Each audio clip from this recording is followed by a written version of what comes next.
అండి మూర్తి హైదరాబాద్ నుంచి రాస్తున్నారు. సర్పదోషాలు తొలగేందుకు పాటించాల్సిన పరిహారాలు ఏమిటి తెలియజేయగలరు అంటూ రాస్తున్నారు. సర్పదోషాలలో విధానాలు ఉన్నాయి. సర్పదోషం అనేది ఒక దోషం కాదు. ఎలా ఉంది సర్పదోషం?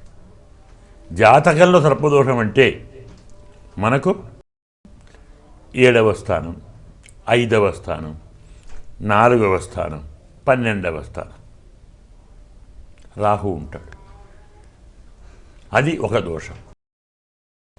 సూర్యుడికి రాహువుకు 5వ స్థానం, కుజుడికి రాహువుకు 5వ స్థానం, శుక్రుడికి రాహువుకు 5వ స్థానం సర్పదోషమే. గురువు రాహువును చూచాడు సర్పదోషమే. రాహువు బుధుడిని చూచాడు సర్పదోషమే. రకరకాలుగా ఉన్నాయి. దృష్టి వల్ల దోషమా, స్థితి వల్ల దోషమా, చారం వల్ల దోషమా, ప్రవేశం వల్ల దోషమా, అవి తెలుసుకొని శాంతి చేయాలి. ఇక ఆ దోషం వల్ల సంతానం కలగకుండా ఆగిపోతుందా? వివాహమే కాలేదా? పోనీ గర్భస్రావాలు అవుతున్నాయా?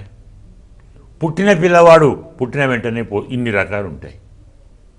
కాబట్టి వేటికైనా సరి అయినటువంటి శాంతి 2 రకాలు.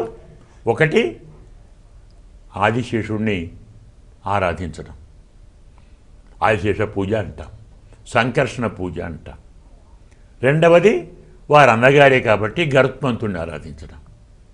మనకు స్తోత్రం ఉంది, గరుడ దండకమని, గరుడ పంచాశత్, గరుడ స్తుతి ఉన్నాయి. గరుత్మంతుణ్ణి స్తోత్రం చేసి నాగేంద్రుడిని పూజించండి. అన్నదమ్ములను పూజిస్తే బాధపడుతున్నారు, బాధపడకురా నాన్న అని అన్నగారు చెప్తారు, తమ్ముడు గారు వింటారు. తమ్ముడే చెప్తాడు, అన్న వింటాడు. అంత వాళ్ళే కదా. ఇలా నాగారాధన, గరుడారాధన 2 చేసి దోష విముక్తులైతే ఆనందంగా ఉంటారు. చాలా సంతోషం.